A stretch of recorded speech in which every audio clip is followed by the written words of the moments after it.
Hello viewers, welcome to Max Magic Time. Daily Maxல எப்படி ட்ரிக்கை use பண்ணி ஒரே ஸ்டெப்ல ஆன்சர் கண்டுபிடிக்கலாம்னு ஷார்ட்கட்ல பார்த்துட்டு இருக்கோம்.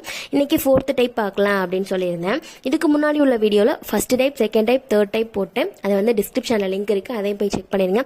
அந்த வீடியோ பார்த்துட்டீங்க அப்படின்னா இந்த 4th டைப் வந்து ரொம்பவே ஈஸியா அண்டர்ஸ்டாண்ட் ஆகும். இப்போ இந்த சம் பார்க்கலாமா? இது எப்படி நான் 4th டைப் அப்படின்னு சொல்றேன்னா, இந்த நம்பர்ஸ் எல்லாம் பாருங்க, எதுவுமே சேம் நம்பர்ஸா இல்லை, எல்லாமே வேற வேற நம்பர்ஸா இருக்கு. டிஜிட்டும் வந்து கொஞ்சம் மாத்தி மாத்தி தான் இருக்கு. இந்த மாதிரி இருந்துச்சு அப்படின்னா இது 4th டைப். இதுவே வந்து ஃபர்ஸ்ட் டைப், செகண்ட் டைப்ல எப்படி இருக்கும் அப்படின்னா, இந்த 3 நம்பர் இருக்குல்ல, இது மூணுமே சேம் நம்பரா இருக்கும், சேம் டிஜிட்டா இருக்கும். அப்படி இல்லைன்னா இந்த 2 நம்பரும் சேம் நம்பரா இருக்கும், சேம் டிஜிட்டா இருக்கும். ஆனா இந்த சம்ல அந்த மாதிரி இல்லை இல்லையா, அதனால இது 4th டைப். 5th டைப்பும் இதே மாதிரி தான் இருக்கும், ஒன்று மட்டும் சேஞ்சா இருக்கும். என்ன அப்படின்னா, இந்த பைக் கொடுத்து ஒரு நம்பர் கொடுத்துருக்காங்களா, இப்போ இதுல வந்து மேல சின்ன நம்பரா இருக்கு, கீழே பெரிய நம்பரா இருக்கு. இந்த மாதிரி இருந்துச்சுன்னா இது 4th டைப். மேல சின்ன நம்பரா இருந்துச்சுன்னா இது 4th டைப். இதே வந்து மேல பெரிய நம்பர் கொடுத்துட்டாங்க அப்படின்னா இது 5th டைப். இப்போ இது வந்து 4th டைப். மேல சின்ன நம்பரா இருக்கு இல்லையா, அதனால இது 4th டைப். இப்போ 4th டைப்பை பொறுத்த வரைக்கும் நம்ம ஒரு ஆன்சர் கண்டுபிடிப்போம், ஒரு ஸ்டெப் பண்ணி ஆன்சர் கண்டுபிடிப்போம். அந்த ஆன்சரை வந்து நம்ம மைனஸ் பண்ணிக்கணும், அவ்வளவுதான். இப்போ 5th டைப்பா இருந்துச்சு, அதாவது மேல பெரிய நம்பரா வந்துச்சுன்னா இது 5th டைப்பா ஆயிரும்.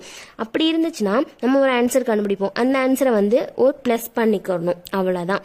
இது மட்டும்தான். கொஸ்டினை பொறுத்த வரைக்கும் மேல பெரிய நம்பர் வந்துச்சுன்னா 5th டைப், மேல சின்ன நம்பர் வந்துச்சுன்னா 4th டைப், அவ்வளவுதான். ஆன்சர் பண்ணும்போது என்ன பண்ண போறோம் அப்படின்னா, 4th டைப்பா இருந்தா மைனஸ் பண்ண போறோம், 5th டைப்பா இருந்தா பிளஸ் பண்ண போறோம், அவ்வளவுதான். இப்போ இது 4th டைப். இப்போ என்ன பண்ணணும் அப்படின்னா, இதை பாருங்க, இது வந்து மிக்ஸ்டு ஃப்ராக்ஷனா இருக்கு. அப்புறம் ஒரு இன்ட்டு கொடுத்து ஒரு நம்பர் முழு நம்பரா கொடுத்துருக்காங்க. எந்த நம்பர் முழு நம்பரா இருக்கோ அந்த முழு நம்பரை நம்ம அப்படியே எழுதிக்கலாம். 445 தான் முழு நம்பரா இருக்கு. இது வந்து முழு நம்பர் இல்லை, ஏன்னா இது ரெண்டையும் மல்டிபிள் பண்ணிட்டு அப்புறம் இதை பிளஸ் பண்ணாதான் நமக்கு ஒரு ஆன்சர் வரும், அதனால இது இல்லை. இப்போ இந்த இன்ட்டு கொடுத்து டைரக்டா கொடுத்துருக்கிற நம்பரை எழுதியாச்சு. நெக்ஸ்ட் இந்த சைடு வந்துடணும். இங்க பாருங்க 2 டிஜிட்ல 2 9 கொடுத்துருக்காங்களா, இங்க எத்தனை டிஜிட் இருந்தாலும் ஓகே, அத்தனை 0 நம்ம ஆட் பண்ணிக்கணும். இந்த சம்ல 2 டிஜிட் கொடுத்திருக்கனால 2 0 ஆட் பண்ணிட்டோம், அவ்வளவுதான். இது ஃபர்ஸ்ட் ஸ்டெப். நெக்ஸ்ட் என்ன பண்ணணும் அப்படின்னா, இந்த 245 இருக்கு இல்லையா, 245 இந்த பைக்கு கீழே ஒரு நம்பர் கொடுத்துருக்காங்களா, அது கூட நம்ம வந்து கிராஸ் பண்ணி போட போறோம், அடிச்சு போட போறோம். இப்போ இதை அடிக்கிறது மட்டும்தான் கொஞ்சம் டஃபா இருக்கும். இதை அடிச்சு போட்டோம் அப்படின்னா நமக்கு ஆன்சர் 5 அப்படின்னு வரும். இப்போ இந்த 5 தான் வந்து நான் மைனஸ் பண்ண போறேன். நான் சொன்னேன் இல்லையா, 4th டைப் வந்தா மைனஸ் பண்ணணும் அப்படின்னு, அந்த மைனஸ் தான் இது.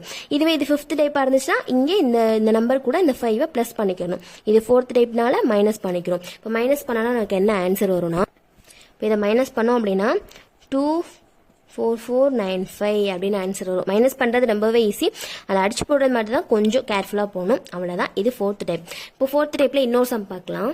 நெக்ஸ்ட் இதை பாருங்க, இது வந்து மேல சின்ன நம்பரா இருக்கு, கீழே பெரிய நம்பரா இருக்கு. அப்ப இதுவும் 4th டைப் தான்.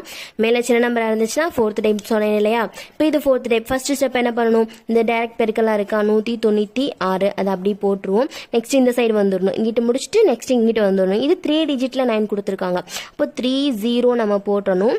நெக்ஸ்ட் என்ன பண்ணணும் அப்படின்னா, இந்த 196 கூட இந்த 28 வந்து நம்ம வந்து அடிச்சு போடணும். இதை அடிச்சு போடுறது மட்டும் தான் கொஞ்சம் கஷ்டம். இதை அடிச்சு போட்டோம் அப்படின்னா 7ன்னு வரும். இந்த 7 என்ன பண்ணணும், இது 4th டைப் அப்படிங்கறனால நம்ம 7 இந்த நம்பர் கூட மைனஸ் பண்ணிக்கணும். இப்போ இதை மைனஸ் பண்ணிட்டோம்னா ஆன்சர் வந்துடும். இப்போ இதை மைனஸ் பண்ண ஆன்சர் என்ன வரும், இதை மைனஸ் பண்ணோம்னா 1 9 5 9 9 3 அப்படின்னு வரும் ஆன்சர், அவ்வளவுதான். நெக்ஸ்ட் 5th டைப் பார்க்கலாம். இப்போ இது 5th டைப், ஏன்னா மேல பெரிய நம்பரா இருக்கு, அதனால இது 5th டைப். இப்போ என்ன பண்ணணும், இந்த டைரக்ட் பெருக்கலா இருக்கா, அதை வந்து நம்ம அப்படியே எழுதிக்கிறோம். 296 அப்படியே எழுதிக்கலாம். நெக்ஸ்ட் இந்த சைடு வந்துடணும், இங்கிட்ட முடிச்சுட்டு அப்படி இங்கிட்டு வந்துடணும். இங்கே 3 டிஜிட்டா 39 இருக்கு, அப்போ 30 வந்து நம்ம ஆட் பண்ணிக்கிறணும், அவ்வளவுதான். 5th டைப்னா பிளஸ் பண்ண போறோம். அதுக்கு முன்னாடி இந்த 296 கூட இந்த பைக்கு கீழே என்ன இருக்கு, 4 இருக்கு. அந்த 4 வந்து நம்ம கிராஸ் பண்ணி டிவைட் பண்ணி போடணும். டிவைட் பண்ணோம்னா நமக்கு 74 அப்படின்னு ஆன்சர் வரும். இப்போ இதை பிளஸ் பண்ணணும். 5th டைப்னால இந்த நம்பர் கூட நம்ம 74 பிளஸ் பண்ணி போட்டுறணும், அவ்வளவுதான். மைனஸ் பண்றதோட பிளஸ் பண்றது ரொம்பவே ஈஸி. இப்போ இது பிளஸ் பண்ணோம் அப்படின்னா இந்த லாஸ்ட் 2 நம்பரை மட்டும் 74 மாத்திரணும், அவ்வளவுதான். பிளஸ் பண்ணோம்னா 296074 அப்படின்னு ஆன்சர் வருது. ஆப்ஷன் சில இருக்கு, அவ்வளவுதான். இந்த சம் 4th டைப்பா 5th டைப்பான்னு சொல்லி கமெண்ட்ல சொல்லிருங்க. இதுக்கான ஆன்சர் என்னன்னு சொல்லி மறக்காம கமெண்ட்ல சொல்லிருங்க. இந்த வீடியோ யூஸ்ஃபுல்லா இருந்துச்சுன்னா சப்ஸ்கிரைப் பண்ணிக்கோங்க. நெக்ஸ்ட் ஒரு ஈஸியான ட்ரிக்கோட பார்க்கலாம். தேங்க்யூ.